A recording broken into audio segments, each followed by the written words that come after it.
መኮንን ጽጌረዳን ታደጋት። ምክንያቱም እንግዲህ ዮናስ ጽጌረዳን ሊጎዳት እንዳሰበና ካሜራ እንዲገጥም ያስገደደው ፓርቲ ያየንበት ነበር። ሆኖም ግን አሁን ትክክለኛ ያን ቤት የጽጌረዳ መሆኑን ሲገነዘብ እንግዲህ ቢላዋውን ይዞ መኪና ውስጥ አውጥቶ ቪዲዮውን እያየ በተመለከተበት ሰዓት ነበር ከጀርባው ሄዶ በቢላዋ የወጋው። ምክንያቱም ጽጌረዳን እንድትጎዳ የማይፈልግ መኮንን ነው። መኮንን እንግዲህ ከሄቨንም ጋር ተገናኝቶ ሄቨን ቅንጣት ታክል ለጽጌረዳ እንደማታስብላትና እሷን ልትጎዳት እንደምትፈልግ ለእሷ የሆነውን ሁሉ እንደምትቀማት ሲገነዘብ በጣም ነበር ያዘነው። ሌላው ቀርቶ አቶ መስፍን አሁን ትልቅ ሚስጥራቸው ወይዘሮ ዘርፌ ውስጥ ተገኝቶባቸዋል። ወይዘሮ ዘርፌን እኔ ባለ ሀብት ነኝ ባለ ገንዘብ ነኝ ብለው ሊያሸማቅቋት ከቤታቸው ድረስ ቢሄዱም ከቤታቸው ድረስ ከሄዱ በኋላ ግን እሷ አቶ አንበርብር በማለት እንግዲህ ትልቅ ሚስጥር የተደበቀ የ21 ዓመት ሚስጥር እንዳዘለ ያገኘችባቸው ጊዜ ሁላቸውም ተደናግጠዋል። እሳቸው ልጅሽን ቀጥተሽ አላሳደጋሻትም፣ ልጅሽን ቀጥተሽ ብታሳድጊያት ኖሮ ያንቺን ትቀበል ነበረ በማለት እሷን ለማሸማቀቅ ቀጥ ብለው ወደ ቤቷ ነበረ የመሩት። ሆኖም ግን እሷም ያን ሁሉ ነገር ትታ ይቅርታ ብላ ጎንበስ ብላ ከእግራቸው ስር ወድቃ ብትለምናቸውም እሳቸው ደግሞ በፍጹም እምለመን አይደለሁም በማለት ነበረ ይሪ ያሉት። እስከ መጨረሻ ግን ትዕግስቷ አለቀና ወይዘሮ ዘርፌ ነገርኩ በዚህ ልታሸማቅቀኝ አትችልም በማለት እንግዲህ አቶ አንበርብር የሚለውን ቃላት ብቻ ስለጠራችባቸው ሚስጥር የወጣ ብለው በጣም ተደናገጡ፣ ተጨናነቁ። እንግዲህ ዝም ብዬ እዚህ ቤት መውጣት ነው ያለብኝ ማለትን አማራጭ መረጡ። መኮንን ለጽጌረዳ ቤቱን አግኝቶላት ፍራሽ ወስዶላት እንግዲህ ከነጣጠፈላት በኋላ በአንድ ክፍል ቤት ተደስታ ሲያት ይህ ለእኔና ለእናቴ ትልቅ ነገር ነው ዮሐንስ ያደረክልን በማለት ምስጋናውን አቅርባለት ነበረ። ልታለቅሺ ባይሆን እያለ እያሾፈባትም ሲሆን ደስታዬን በምን መግለጽ እንደምችል ግራ ተጋብቼ ነው በማለት ዮሐንስን ታናገረው ነበር። ተረጋጊ አታልቅሽ እያለ እቅፍ አድርጎ ያታላት ነበር። ጽጌረዳ ግን ከልቧ ነበር ዮሐንስን አምናው የነበረው። ሆኖም ግን እሱ የሚታመን ልጅ አልነበረም። ሄቨንም ቀጥታ ወደ ነብዩ በመሄድ እንግዲህ ነብዩን ለማጽናናትና ጽጌረዳ የምትሰራው ስራ ትክክል እንዳላደለ ለማስረዳት የሞከረችው ሙከራ የተሳካላት መስሏት በጣም ተደስታለች። እሱ ግን በጣም ነበረ ያዘነባት። እንግዲህ ይቅርታ አድርጊልኝ እያለች ዘርፌም የሆነ ነገር ተናገሪ ወይ ምቺኝ ወይ ስደብኝ እያለቻት ነበር። አሁን ጊዜው አይደለም፣ ቅድም ላደረግኩት ነገር ይቅርታ እያለች ስትጠይቃት ይህን ነገር ሁለተኛ አላደርግም ስትላት ወይ ጉድ ይሁና በማለት ነበር።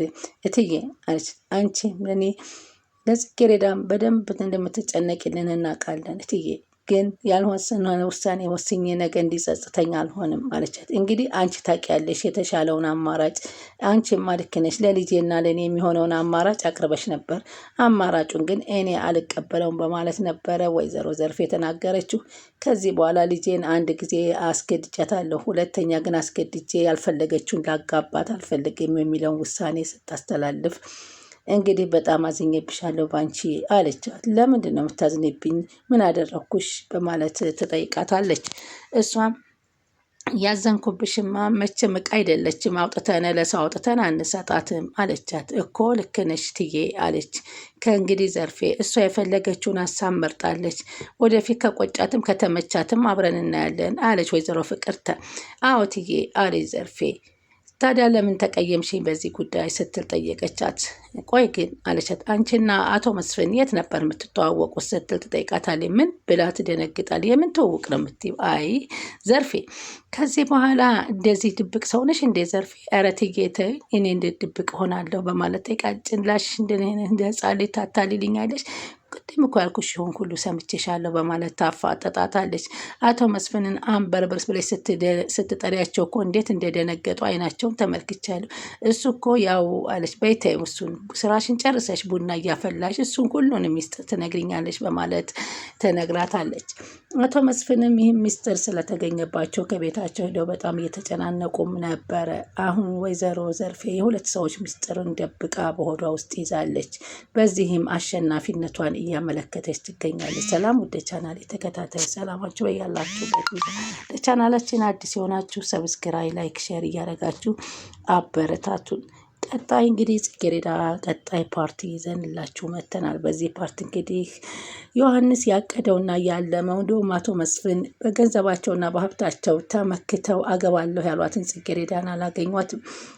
መኮንን ደግሞ በፍጹም በዮሐንስ ስትጠቃ አላያትም በማለት ዮሐንስን እንግዲህ በመኪና ላይ ከፍቶ ቪዲዮውን ለማስረከብ እና ለማየት ባለበት ሰዓት ነበር ከኋላ ሄዶ በቢላዋ የሰካበት።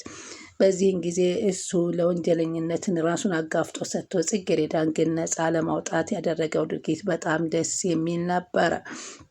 በዚህን ጊዜ እንግዲህ አሁን ግራ ተጋብተው አቶ መስፍን ቤታቸው ሂደው እየተጨናነቁ ይገኛሉ።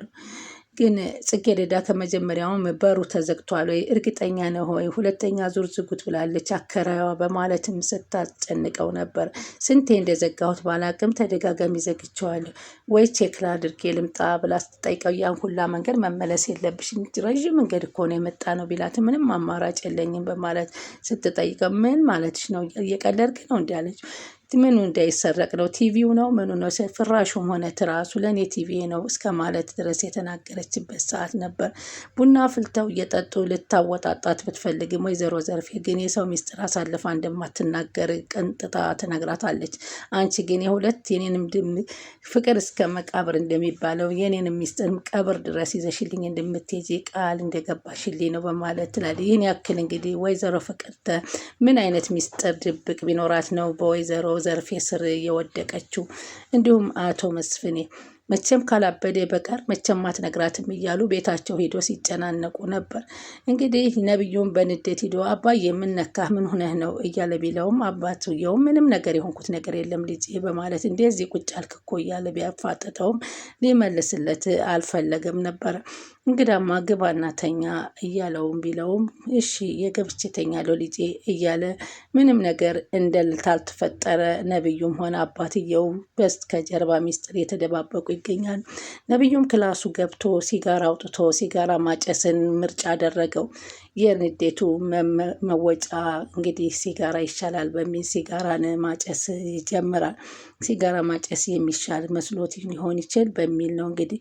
በዚህን ጊዜ ወይዘሮ ፍቅርተ ሚስጥሩን ለማወቅ ወደ በጣም ትልቅ ሚስጥር አለ ማለት ነው በዘርፌና በአቶ መስፍን መካከል እያለች ማስተንተን ጀመረች። አቶ መስፍንም መቼም ካላበደች በቀር ይህ ሚስጥር አሳልፍ አትሰጥብኝም እያሉ ይገኛሉ። ነቢዩም አባቱን ምን እንደሆነ ለማወቅ ብዙም እየጣረ ይገኛል። በዚህ ጊዜ ደግሞ እሷም እንግዲህ ወይዘሮይቱም ወይዘሮ ሄቨንም ከተቀመጠበት ነቢዩ ሂዳ በቅርብ ርቀት እያየሁ ነበር፣ ጥሩ ስሜት አልነበርኩም። አዎ ትክክል ነሽ አላት። አይኖቹ ይናገራሉ ጥሩ ስሜት እንደሆነ። አሁንም ጥሩ ስሜት አይደለሁም አለና ቤቴ ሄጄ ማረጋጋት ራሴን እፈልጋለሁ ስትል ነቢዩ ተቀመጥ በማለት እጁን ሳብ አድርጋ የሆነ ነገር አይቻለሁ አለች። ምን እንዳወራችሁ አላውቅም አለችው። ታዲያ ምን እያልሽ ነው? ግን ስትሄድ እንኳ ምንም አይነት ርህራሄ አልነበራትም ጽጌረዳ። አንድ ጊዜ እንኳ ዘወር ብላ አላየችህም በማለት ያለበት ስሜት ይገባኛል አለችው። እሷ መረጋጋት ይኖርብሃል በማለት ስትነግረውም ቆይ አለና ግራ ተጋባ። አንቺ እንዴት ይሄ ነገር ተከታች ከመጣ ቆይቻለሁ፣ በቅርብ ርቀት እያየኋችሁ ነበር ትብለዋለች። ከዛ አንተን ተከትዬ መጣሁ አለች። በጣም ተቀይማኛለች አለ። ሚስጥሩን ልትነግረው አልቻለችም። ቆይ ሄቨን ግን አንቺና መኮንን ብሎ ሲጀምር እባክህ ተረጋጋ አለችው። አንተ እንደምታስበው አይደለም አለችው። ማለት አልገባኝም እያለ ቢጠይቃትም ነቢዩ አንድ ነገር ልንገርህ አለችው። ቆንጆ አበባ ስትቆርጠው ድረስ እንደሚወጋህ እያወቅከው ነው። እሾህ እንዳለው አትጠራጠርም። ሲወጋህ ግን እሾህ እንዳለው ታውቃለህ። አንተም እንደዛው ይሆንክ ነው ያለኸው በማለት ትነግረዋለች። አንተም ጽጌረዳን በጣም እንደምታፈቅራት አውቃለሁ። ለእሷ ብዙ ነገር እያደረግክ እንደሆነ አውቃለሁ። ግን እወቅ ቆም ብለህ ብታስብ ጥሩ ይመስለኛል። ምኑን ነው ቆም ብዬ የማስበው በማለት ሲጠይቃት አንተ እንደምታስበው ጽጌረዳ ፍቅራህ ነበር ወይ የሚለውን ነው አለችው። በአንደበቷ ምንም ነገር ተናግራኝ አታውቅም በማለት ግን እንደምትወደኝ በአይኖቿ ይመሰክር ነበር በማለት ይነግራት። በዚህ ደግሞ እርግጠኛ ነኝ እውነት አንተን ወዳህ ነበር ወይ ምንህንስ ነው የወደደችው የሚለውን ደግሞ ጥያቄ ላይ አስገባው አለችው። አልገባኝም አላት። እኔ እንግዲህ እኔና ጽጌረዳ አብረን ያደግነው እና ስለ ጽጌረዳ በተወሰነ ደረጃ በደንብ በደንብ አውቃታለሁ ትለዋለች። ይህንን ስልህ ደግሞ ጥርጣሬ ነው እንጂ እርግጠኛ አይደለሁም አለችው። ምንድን ማለት ነው የፈለግሽው በማለት ነቢዩ ሲጠይቃት እንዲሁ ነገርኩ ጥርጣሬ ብቻ እኮ ጥርጣሬሽ ምንድን ነው በማለት መቼም አባትም ሊያገባት እንደፈለገ ሳታውቅ አትቀርም አውቃለሁ አላት። መጀመሪያ አንተ ጋር ሰላም የነበረች አባትህ እንደሚያገባት ስታውቅ ተቀያየረች አለች። ይህ ማስመሰል አይመስልም አለችው። ሄቨን አላት። አሁን ባለሁበት ደረጃ እንደዚህ አይነት የበሰበሰ ነገር ብትነግሪኝ አይገባኝም ማለት ያለብሽን ነገር በቀጥታ ንገሪኝ ይላታል። ጽጌረዳ ከልጅነቷ ጀምሮ እናቷን መርዳት ከድህነት ማውጣት ነው የምትፈልገው።